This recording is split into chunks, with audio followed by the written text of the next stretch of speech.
Tubahaye ikaze inshuti bakunzi mwahisemo gukurikira Kirehe TV Show. Tubahaye ikaze aho mudukurikiye muherereye hose, arabadukurikiye baherereye mu gihugu cy'u Rwanda, mu mpande z'igihugu zitandukanye, arabari mu majyepfo, amajyaruguru ndetse n'uburengerazuba, ariko namwe muri mu burasirazuba no mu mujyi wa Kigali, mwese tubifurije gukomeza kugubwa neza. Ariko kandi ntabwo twakirengagiza namwe mwumva ururimi rw'ikinyarwanda, mudukurikiye muri hanze y'igihugu cy'u Rwanda, turabifuriza gukomeza kugubwa neza. Tubashimiye rero kuba mukomeje gukurikira amakuru yacu tubagezaho buri munsi. Iyi nkuru yo tugiye kubagezaho ni inkuru ivuga ko Yolande Makoro yanenze Repubulika Iharanira Demokarasi ya Kongo yakoresheje ubwicanyi bwakorewe abanyamurenge mu kwibasira u Rwanda. Umuvugizi wa guverinoma y'u Rwanda Yolande Makoro yanenze Repubulika Iharanira Demokarasi ya Kongo ayishinja gukoresha umunsi wo kwibuka abanyamurenge biciwe mu Gatumba mu Burundi mu mwaka wa 2004 nk'urubuga rwo gukomeza kwibasira u Rwanda. Makoro yabitangaje ku cyumweru tariki ya 16 Kanama 2026 asubiza Minisitiri w'itumanaho n'itangazamakuru akaba n'umuvugizi wa guverinoma ya RDC Patrick Emuyaya utigeze yifatanya n'abanyamurenge mu kwibuka ababo bishwe, ahubwo akibasira u Rwanda avuga ko rukoresha ubwicanyi nk'igikoresho cya politike. Muyaya yavuze ko abanyamurenge atari abanyarwanda abo muri Kongo, ahubwo ko ari abanyekongo kimwe n'andi moko yose agize icyo gihugu. Yanashinje u Rwanda kugira uruhare mu bibazo by'umutekano biri mu burasirazuba bwa Repubulika Iharanira Demokarasi ya Kongo, ibintu rumaze igihe ruhakana.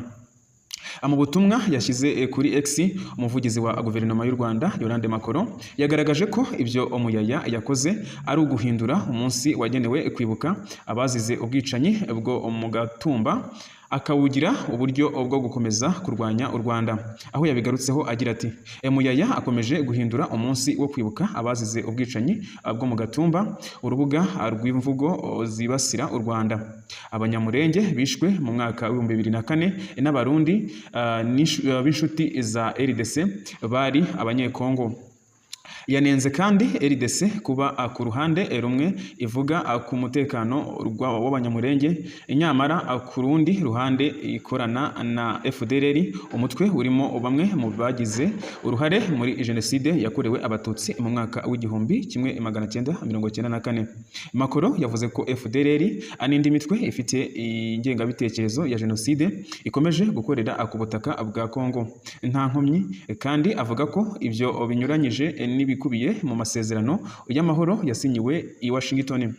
Aho yabisobanuye asobanura avuga ati kwibuka kwabo ntabwo ari igikoresho cya politike cya Kinshasa, kandi ntibikwiye kuba urwitwazo rwo kugira uburakari bugamije kuyobya uburari, mu gihe FDLR iterwa inkunga na Kinshasa n'indi mitwe ifite ingengabitekerezo ya jenoside ikomeje gukorera ku butaka bwa Kongo nta nkomyi.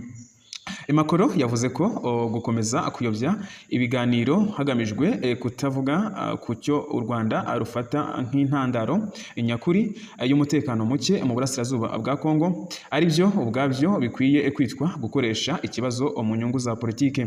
Ubwicanyi bwa Gatumba bwabaye mu ijoro ryo ku itariki 13 Kanama 2004 mu nkambi y'impunzi ya Gatumba hafi y'umupaka w'u Burundi na RDC. Ubwicanyi bwakozwe n'abarwanyi benshi bo mu mutwe wa FNL wo mu Burundi, aho bagabye igitero kuri iyo nkambi abica nibura impunzi zirenga 150 z'abanyekongo, abandi barenga 100 barakomereka. Abenshi mu bishwe bari abanyamurenge bakunze gushyirwa mu cyiciro cy'abatutsi b'abanyekongo. FNL yari umutwe wiganjemo abahutu wo mu Burundi. Abagabye igitero barashe kandi batwika abanyamurenge, mu gihe impunzi zo mu yandi moko zari muri iyo nkambi ahanini zitibasiwe. FNL yahise yemera ko ariyo yagabye icyo gitero, nubwo nyuma umwe mu bari abayobozi bayo yahakanye ko iryo tangazo ryigeze ritangwa. Uruhare rw'u Burundi muri iki kibazo ntirugarukira gusa ku kuba ubwicanyi bwarakorewe ku butaka bwabwo. Inyigo zagaragaje ko abasirikare n'abapolisi b'u Burundi batatabaye impunzi nubwo ubwicanyi bwaberaga muri metero nke gusa uvuye mu bigo byabo bya gisirikare. Ku ruhande rwa RDC mu gihe cyakurikiye ubwicanyi havuzwe ibirego by'uko bamwe mu barwanyi b'abamayimayi b'abanyekongo bashobora kuba baragize uruhare muri icyo gitero. Kinshasa yasabwe gukora iperereza ryimbitse ku ruhande rw'abaturage bayo muri iki gitero, by'umwihariko abashobora kuba bari mu ngabo z'igihugu. Mu mwaka w'2024 abarokotse n'imiryango y'abishwe abongeye gutangira urugendo rushya rwo gushaka ubutabera, batanga ibirego ku bantu bakekwaho uruhare mu bwicanyi bwabakorewe. Amakuru ajyanye n'ibyo birego yanagejejwe ku rukiko mpuzamahanga rwa ICC. Anshuti bakunzi, mwari mukurikiye iyi nkuru, ni naha tuyisoreje, ariko kandi tubashimira kudahwema gukurikira inkuru n'ibiganiro tubagezaho, tunababwira ko niba ukurikiye iyi nkuru utarakanda subscribe, yuko ubu noneho ushobora gukanda subscribe no kukazogera kugira ngo ujye ubona inkuru tubagezaho ako kanya tukimara kuzishyiraho. Tubifurije gukomeza kugubwa neza.